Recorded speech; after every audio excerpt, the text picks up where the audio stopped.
চৌধুরী এবং general secretary Saeed Sheikh, Lavlu সাংগঠনিক সম্পাদক মাহবুব ভাই, সিনিয়র ভাইস প্রেসিডেন্ট সহ এখানে আমাদের দলের উপজেলা লেভেলের সিনিয়র বিএনপির নেতৃবৃন্দ আমার সামনে বসা রয়েছে।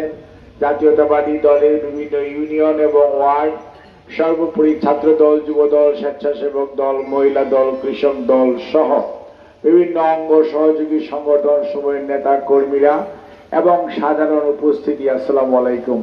কয়েক মিনিটের মধ্যেই জোহরের জামাত শুরু হয়ে যাবে, কাজে আপনারা অনেকে জামাতে যাবেন। আমি শুধুমাত্র আজকের এই প্রতিষ্ঠা বার্ষিকীতে আপনাদের সবাইকে বিএনপির পক্ষ থেকে ধন্যবাদ জানাই, কৃতজ্ঞতা জানাই। আপনারা এই দুপুর বেলায় খর রৌদ্রতাপ উপেক্ষা করে এখানে সমবেত হয়েছেন সেই জন্য।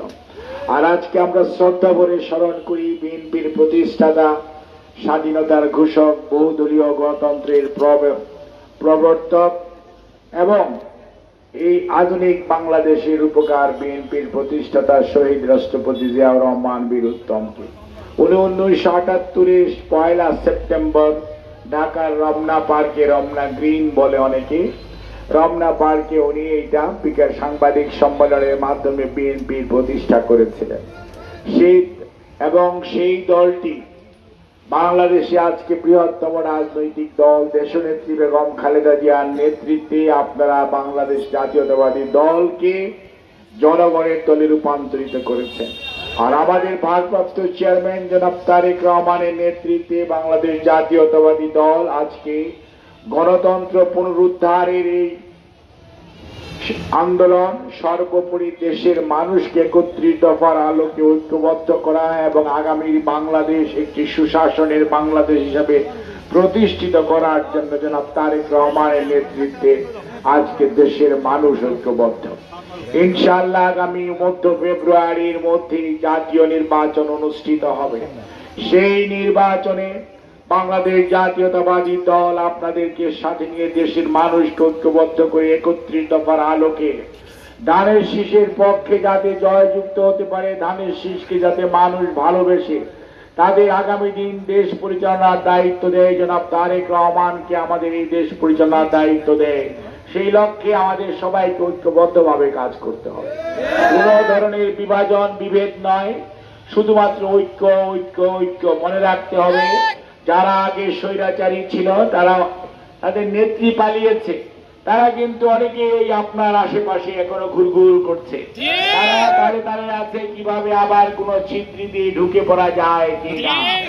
কাজেই কোন ধরনের অনৈক্য এবং বিভাজন সৃষ্টি করা যাবে না। সকল রাজনৈতিক নেতৃবৃন্দ যারা গণতন্ত্রের জন্য লড়াই করেছেন তাদেরকে ঐক্যবদ্ধ থাকতে হবে এবং ঐক্যবদ্ধভাবে আগামী দিনে 31 দফার পক্ষে এবং জনাব তারেক রহমানের নেতৃত্বে বাংলাদেশে জনগণের অধিকার প্রতিষ্ঠা করা, আপনাদের ভোটাধিকার ফেরত দেওয়া, জনগণের মালিকানা জনগণের হাতে ফেরত দেওয়ার জন্য ইনশাআল্লাহ আমাদের সবাইকে কাজ করতে হবে। এবং মনে রাখতে হবে, ঐক্যবদ্ধ থাকলে আপনি শক্তিশালী, বিভাজিত থাকলে আপনি শক্তিশালী না। কোন অবস্থাতেই নিজেকে ভাবার কারণ নেই যে আপনি খরগোশ হয়েছেন, কাজে কচ্ছপ বোধহয় হেরে যাবে। গল্প জানেন তো, খরগোশ এবং কচ্ছপের মধ্যে পরে কিন্তু কচ্ছপ জয়যুক্ত হয়েছিল, ফার্স্ট হয়েছিল। কাজে নিজেদেরকে খুব বেশি শক্তিশালী ভাববেন না, শক্তি একমাত্র আল্লাহ রাব্বুল আলামিনের। আর আপনারা যদি ঐক্যবদ্ধ থাকেন তাহলে আপনারা জয়যুক্ত হবেন, ধানের শীষ জয়যুক্ত হবে, তারেক রহমানের নেতৃত্বে আগামী দিনে বাংলাদেশ পরিচালিত হবে। কাজেই সেই লক্ষ্যে আমি সবাইকে উদাত্ত আহ্বান জানাবো, কোনো বিভাজন নয়, কোনো অনৈক্য নয়।